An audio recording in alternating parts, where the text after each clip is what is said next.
샬롬, 이동춘 목사입니다. 오늘도 여러분의 삶이 주님의 평안으로 가득하시길 기원하며 하나님의 말씀을 나누겠습니다. 오늘 주시는 말씀은 전도서 11장 1절에서부터 8절의 말씀입니다. 이 말씀 중에 1절과 2절 말씀을 읽겠습니다. 너는 내 떡을 물 위에 던져라. 여러 날 후에 도로 찾으리라. 7에게나 8에게 나눠줄지어다. 무슨 재앙이 땅에 임할는지 내가 알지 못함이니라. 아멘. 전도서 11장 1절로부터 8절 말씀을 본문으로 파종신앙이라는 제목으로 말씀을 나누도록 하겠습니다. 예전에 살던 옆집에 감나무가 하나 있었습니다. 어느 해인가 감이 참 많이 열렸습니다. 그런데 집주인은 한동안 수십 개의 감을 그대로 놔두고 있었습니다. 자연연시가 되어 참 맛있게 생겼는데도 말입니다. 그 감을 볼 때마다 어떻게 해볼 수가 없기에 군침이나 흘렸습니다. 그 나무에 씨앗을 심어 키운 주인이라면 그 열매를 마음껏 맛볼 수 있었을 것입니다. 그러나 저는 씨를 뿌린 주인이 아니기 때문에 군침만 삼킬 따름이었습니다. 농부가 밭을 매일 들여다봅니다. 열매가 언제나 열리나 하면서 매일 밭을 들여다봅니다. 그런데 열매가 열리지 않습니다. 이유가 무엇일까요? 씨앗을 뿌리지 않았기 때문입니다. 누구든 열매를 얻고 싶다면 씨앗을 뿌려야 합니다. 본문은 우리에게 내 떡을 물 위에 던지라고 명령하십니다. 그러면 여러 날 후에 도로 찾으리라고 말씀하십니다. 이 말씀의 의미는 씨앗을 뿌린 자만이 열매를 얻을 수 있다는 것입니다. 사실 이 정도는 누구나 상식적으로 하는 내용입니다. 그런데 알아야 할 것이 있습니다. 성경이 말씀하시는 이 씨앗이 어떤 씨앗이냐는 것입니다. 이 씨앗은 떡이고 떡은 부재와 선행을 일컫습니다. 어려운 이웃과 물질을 함께 나누는 일, 그리고 어려움에 처한 이웃들을 여러 모양으로 도와주는 착한 일이 이 말씀에서의 구제와 선행입니다. 주님은 우리에게 이 일을 명령하셨습니다. 그런데 궁금한 것은 왜 이 명령을 하시는 것일까입니다. 오해의 여지가 있는 답변이긴 하지만 이유는 미래 대비책으로 이 일을 하라는 것입니다. 7에게나 8에게 나눠줄지어다. 무슨 재앙이 땅에 임할는지 내가 알지 못함이니라. 2절 말씀입니다. 이 설명에 따르면 나눠주어야 하는 이유는 앞으로 무슨 재앙이 땅에 일어날지 모르기 때문이라는 것입니다. 그러므로 미래 대비책으로 이 일을 해야 한다는 것입니다. 예컨대 지금의 부자가 영원히 부하고 지금의 가난한 자가 영원히 가난하지 않기 때문입니다. 재물은 구름이나 안개와 같습니다. 내 손에 잡힌 것 같지만 영원하지 않습니다. 나도 모르는 사이 내 손을 스르르 빠져나갑니다. 이렇게 재물은 영원하지 않습니다. 그런데 영원하지 않은 재물을 영원히 관리하는 방법이 있긴 합니다. 그것은 나눠주는 것입니다.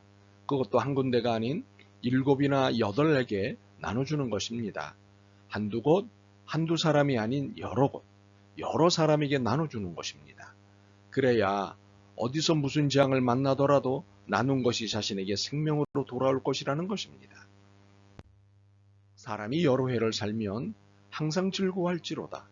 그러나 캄캄한 날들이 많으리니 그 날들을 생각할지로다. 8절 말씀입니다. 그렇습니다. 우리에겐 캄캄한 날들이 많이 있다는 사실을 알면 절대 인색하게 살지 않을 것입니다.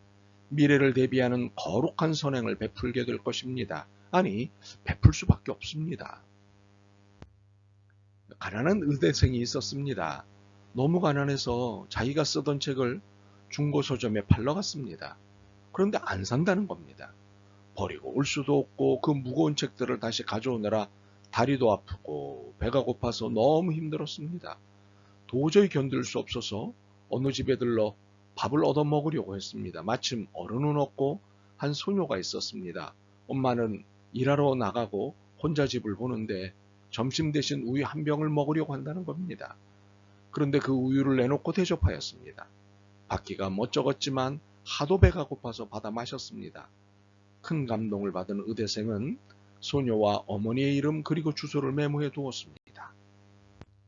몇 년 뒤 그는 의대를 졸업하고 대학병원에 근무하게 되었습니다. 바쁘게 지내다 보니 소녀를 잊고 있었습니다. 그러던 중 거액의 수술비와 진료비가 나와 고민하는 중환자와 딸을 만나게 되었습니다. 가만히 보니 그 소녀와 같았습니다. 급히 메모해둔 것을 찾아보니 맞았습니다. 소녀가 받아든 거액의 청구서에는 액수 대신 이런 글귀가 적혀 있었습니다. 사랑의 우유 한 병이 어머니 치료비 대신입니다.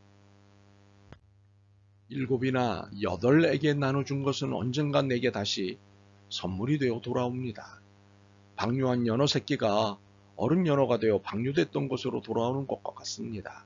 마치 부메랑 원리와 같습니다. 그런데 이 나눠줌의 일을 할 때 주의해야 할 일이 있습니다. 2가지입니다. 첫째는 이것저것 재지 말고 나눠줘야 합니다. 풍세를 살펴보는 자는 파종하지 못할 것이요 구름만 바라보는 자는 거두지 못하리라 사절 말씀에 있는 겁니다. 날씨를 이리 재고 저리 재다 수확적기를 놓칠 수 있습니다. 다 썩은 다음에 햇빛 났다고 추수해봐야 소용없습니다. 이렇듯 필요할 때 필요한 사람에게 나눠줘야 고맙다는 소리도 듣고 의미도 있는 것입니다. 또한 이 사람이 앞으로 나에게 도움이 될까, 저 사람이 도움이 될까, 어떨까를 따져서도 안 됩니다. 그 이유는 6절에 있습니다. 너는 아침에 씨를 뿌리고 저녁에도 손을 놓지 말라. 이것이 잘 될는지 저것이 잘 될는지 혹 둘이 다 잘 될는지 알지 못함이라.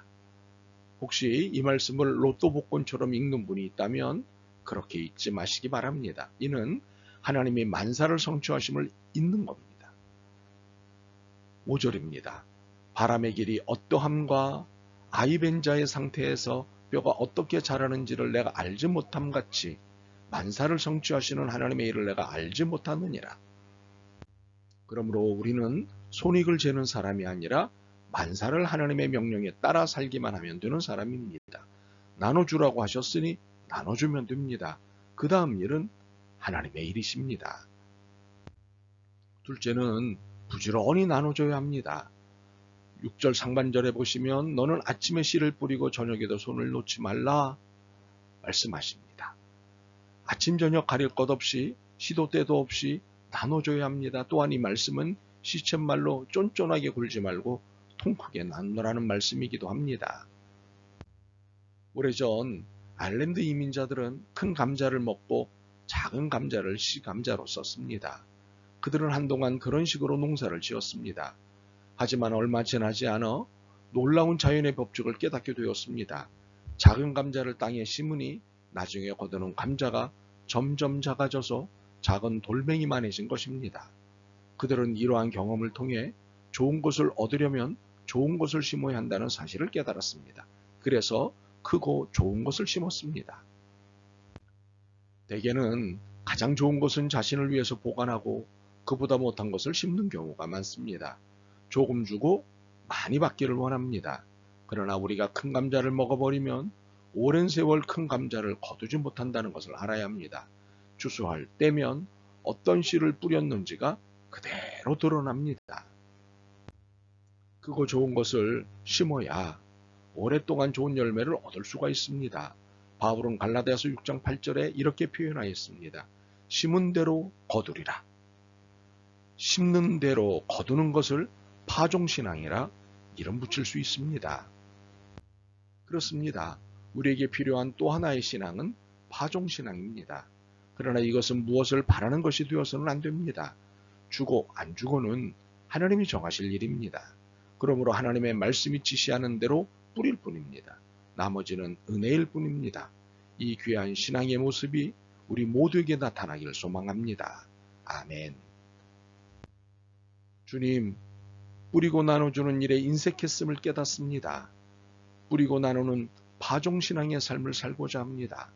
믿음과 기쁨을 주옵소서. 함께 더불어 사는 세상을 만드는데 한 부분이라도 협력하게 하옵소서. 예수 그리스도의 이름으로 기도드립니다. 아멘. 오늘도 여러분의 믿음과 삶을 응원합니다. 사랑합니다.